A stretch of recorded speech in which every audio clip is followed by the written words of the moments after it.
Alright class, so I left you with this take-home problem last time, and then so on the exam when I give you the problem I will also give you all the concept. This is exactly what you would get on exam.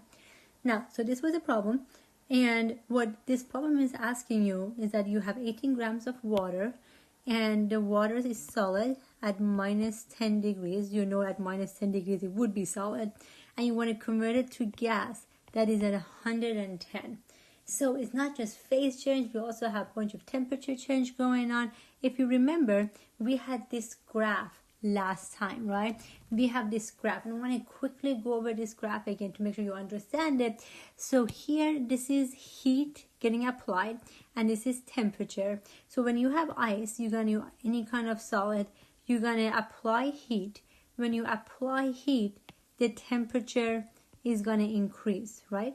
The temperature is going to increase. So I'm going to have solid here. I still have solid, right? So all my energy is going to go to T change. But once I reach zero, then if I apply more energy, that energy is going to go to phase change. And the solid is going to turn into liquid.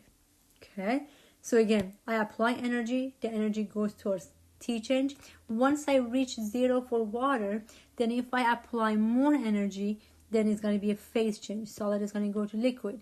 Then I'm going to apply more energy. Now that everything has been converted to liquid, that energy is going to go towards T change. When I get up here, this is still liquid. Now, once I reach 100, and this is 100, once I reach 100, if I apply more energy, then the temperature is not going to change. All is going to happen, I'm going to have a phase change, and liquid is going to go to gas.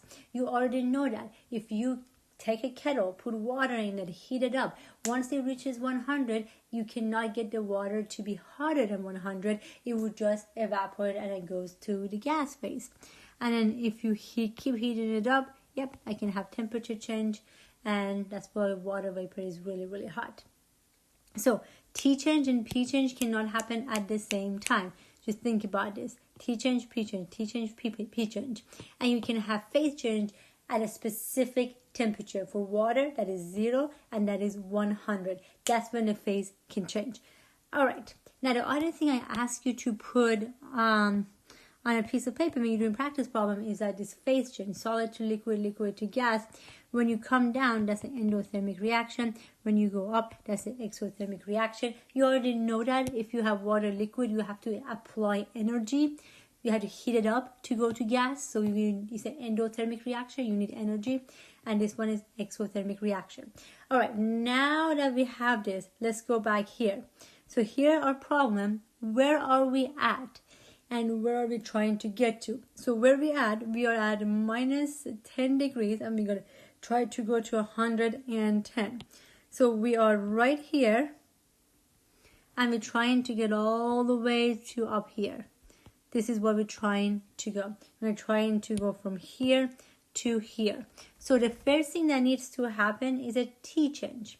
So we're here trying to go over there. You can't just jump. You have to go through the hoops. The first thing is a T change. That's the first thing. Then we're going to have a phase change, and then so on. So the first one is a T change. You know the equation for T change. Okay?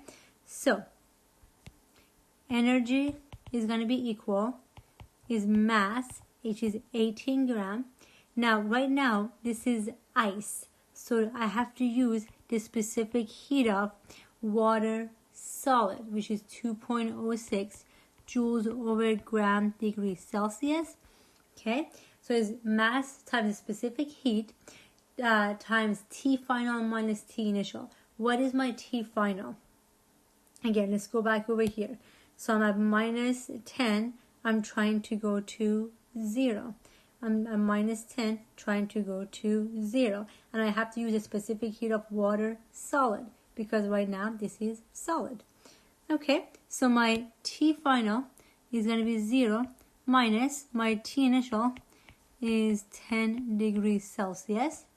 If I do that, I get 371 joules of energy.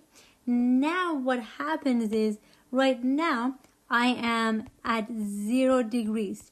when you are at 0 degrees, then what could be happening? Then phase change could happen. When you are at 0 degrees, then phase change could happen. Now the solid can go to liquid. So what do we have next? The next thing we have is a phase change. Mass, which is 18 grams, times now the phase change, solid going to liquid, solid going to liquid, that is fusion. Solid going to liquid, that is fusion. Okay, so 333 joules per gram. What I end up getting is 5,990 joules of energy.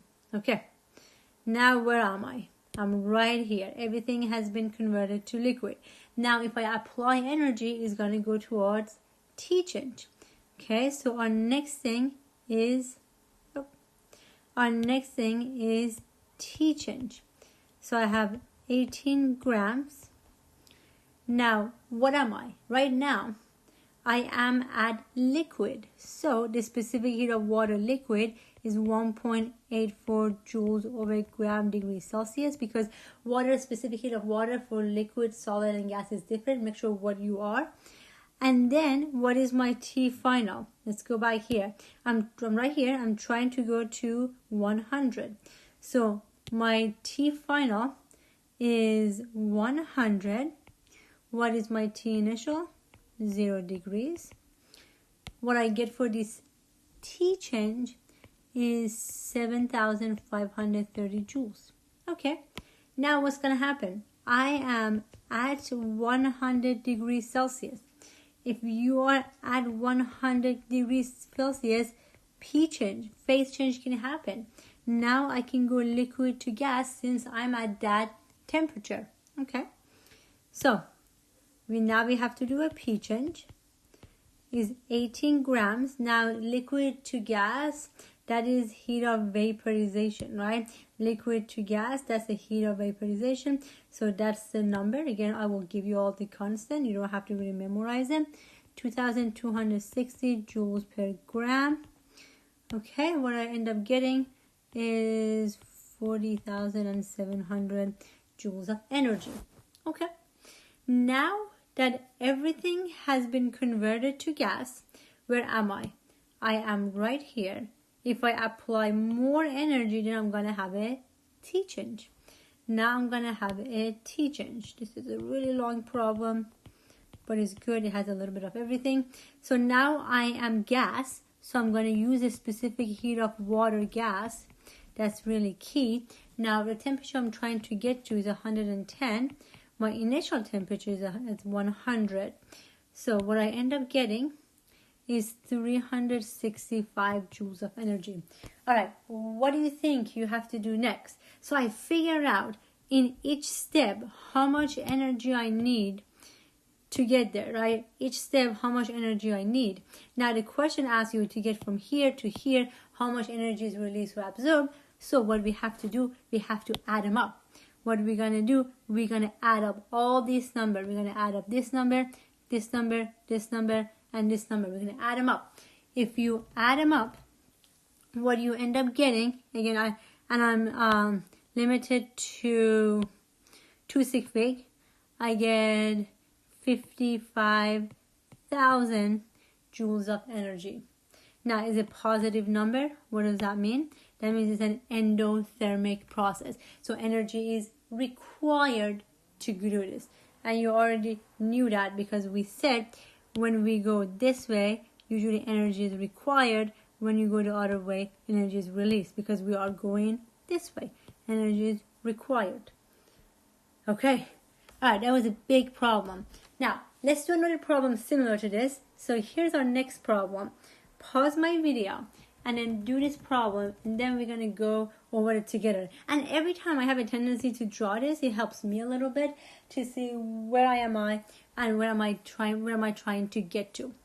Alright, so hopefully you pause me and we do this problem. So how much energy is released or absorbed when you convert 10 grams of water liquid at 10 degrees to ice at 0 degrees? So where am I on this chart?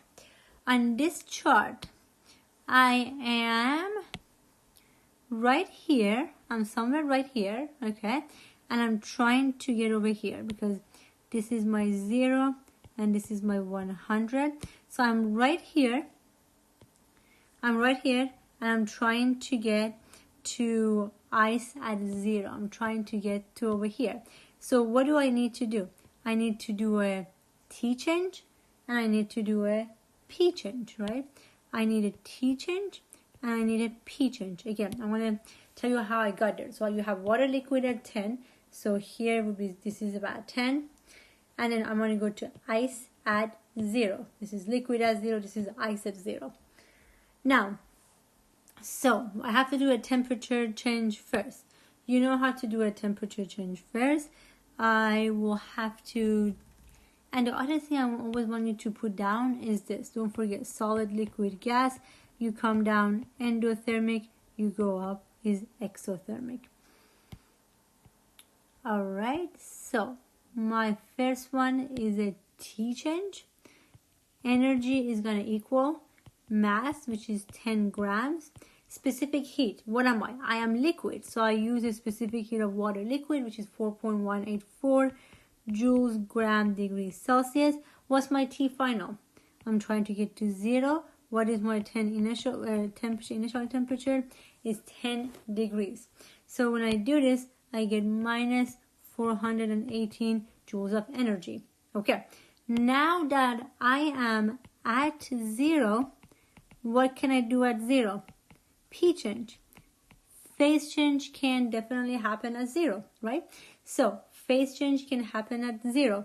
And remember, what I'm trying to get to, this is the P change I'm trying to get to, liquid to solid. All right. So P change, I know the equation for P change is equals mass, which is 10.0 gram. Now, what is my P change here? I'm going from liquid to solid. If you go back here, all the information that I gave you, heat of fusion was 333.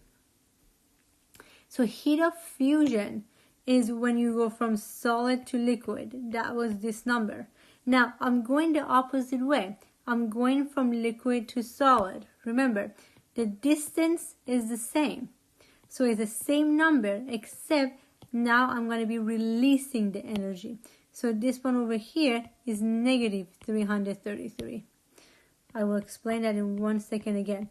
So the way I explained it last time to you guys, if I go up and down, it's the same distance, only the same amount of energy, just that when I come here, I require it. I go the other way, I release the energy. So if I do this, what I end up getting is negative 3,330 joules of energy.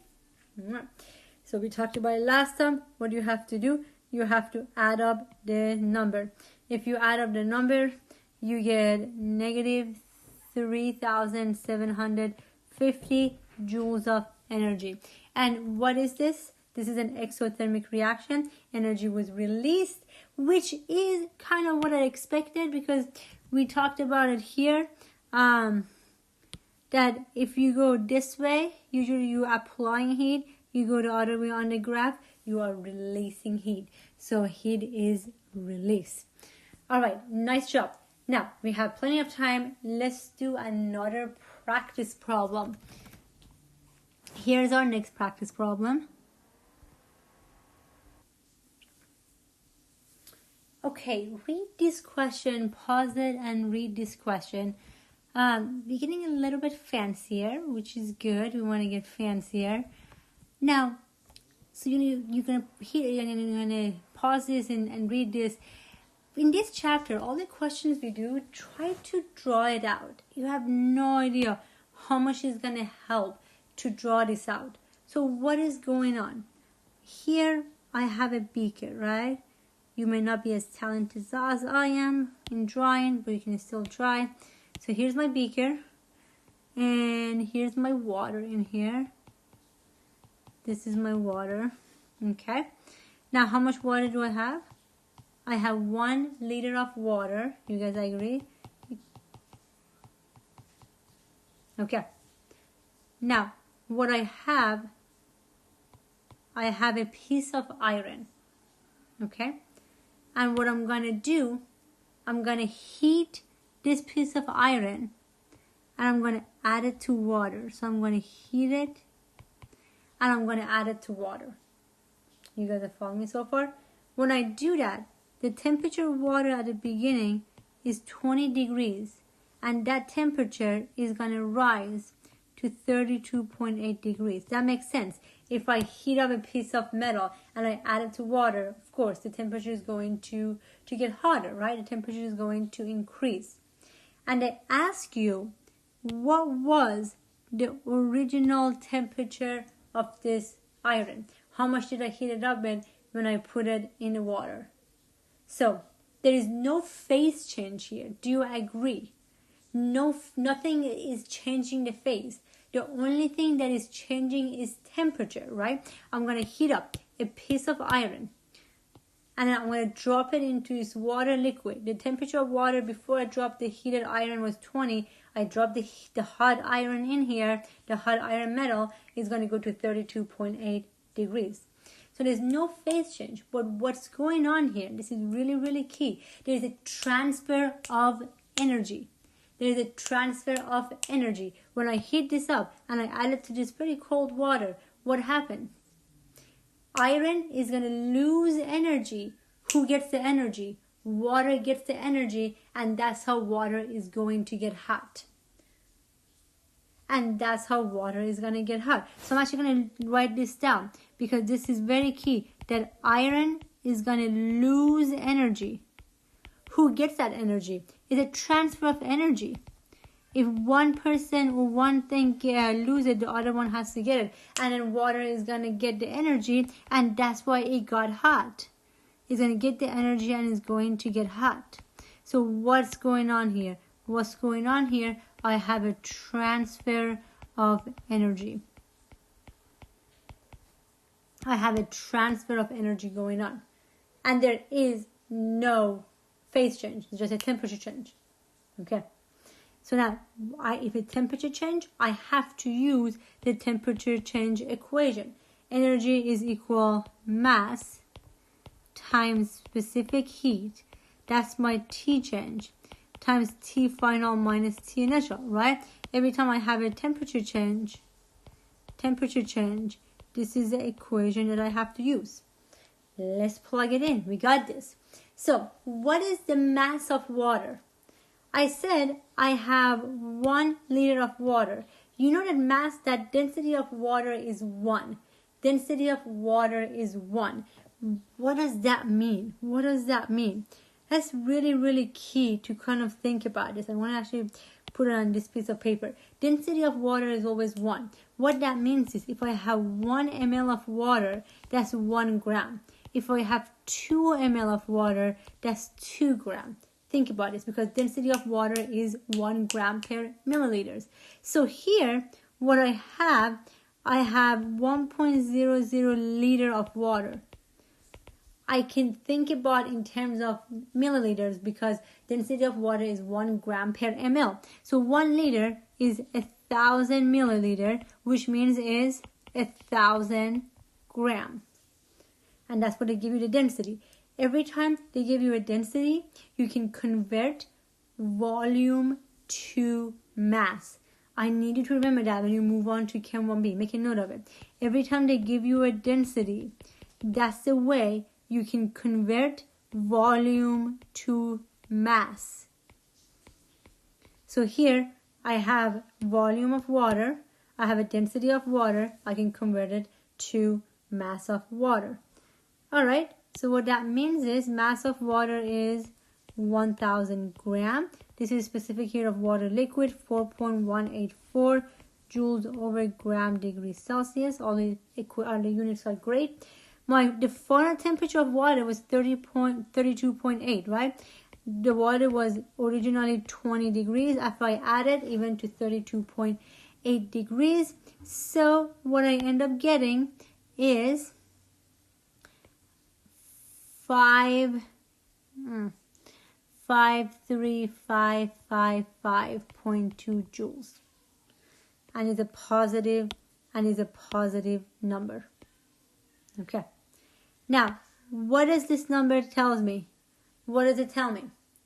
Water got this energy. Water got this much energy. Okay? Water got energy. And this is how much energy water got. And after water got this much energy, and then it got warmer. It became warmer. So water got this much energy, 50,555.2 joules of energy. Now, if water got this energy, what does that mean about iron? So again, water got this much energy. That's why it got warmer. Now, if water got this much energy, that means who lost this much energy? That means iron lost this much energy. Again, water gets it. That means iron has to lose it. And I know water got it, not just because it got hot. Also, look at the sun. Sun will tell you too. It's an endothermic reaction. Water got that much energy. If water got it, who lost it? Iron lost the energy. So, there's no phase change going on. And you were trying to figure out again, what was the question? What was the original temperature of iron? Okay? So, we have to do another T change. How much iron did I have? 400 grams of iron. The specific heat of iron is 0.451 joules over gram degrees Celsius. And what was the final temperature of iron? 32.8. They both reach the same temperature because, one loses, one gain, and they're both going to have the same temperature. And I don't know what is the initial temperature. That's what I'm trying to figure out. Okay? Again, we know that what happened is I heat this up. I don't know how much I heated up. I added it here. But the final temperature of water and iron was 32.8. So what I'm trying to figure out is this one right here. That's what I'm trying to solve. Now, I cannot have two variables. That's not going to happen. But I don't have two variables. I know the energy. How do I know the energy? Back over here. Water got 53,555.2 joules of energy. What that means is iron lost 53,555.2 joules of energy. It's a transfer of energy. One loses, the other one is going to gain. Now, this is very key. Iron lost the energy. So it's minus 53555.2 joules of energy. This matters. If you don't put that in, you're not going to get the right number. That one matters. That one matters. Okay? So that one matters. Now, the math can get a little tricky. Not tricky, it's just algebra.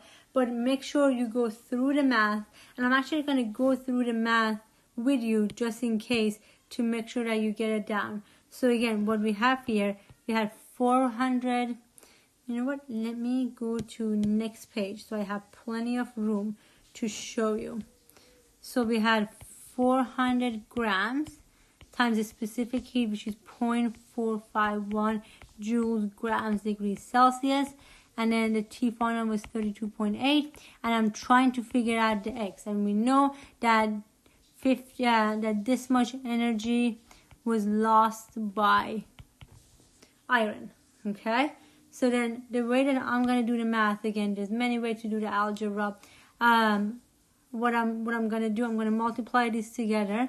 I get 180.4 and times 32.8 minus X equal minus 53,555.2 joules of energy. Okay.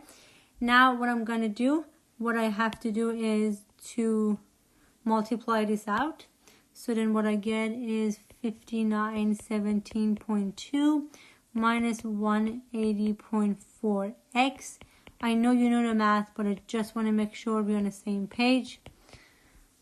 Alright, that's not bad. Now what I'm going to do, I'm going to move this to the other side. So all the variables would be on one side and all the values would be the other side. So then it would be minus 59472.3, because when you move it to the other side, it has to be minus. Now I can finally, again, I was trying to solve for x. I can finally solve for x. It would be minus 59472.3 divided by 180.4. What I end up getting is 330 degrees Celsius. That was the original temperature of iron. Again, the key to this was that there was no phase change. It was a transfer of energy. It was a temperature change. One lost energy, one got their energy. And you have to be very careful. When you get the energy, is positive. And when we did the calculation, we got positive. Water got the energy, which means that iron had to lose the energy. Don't forget to put a little minus there. Otherwise, you're not going to get the right answer. All right. Very nice job. I will talk to you guys next time.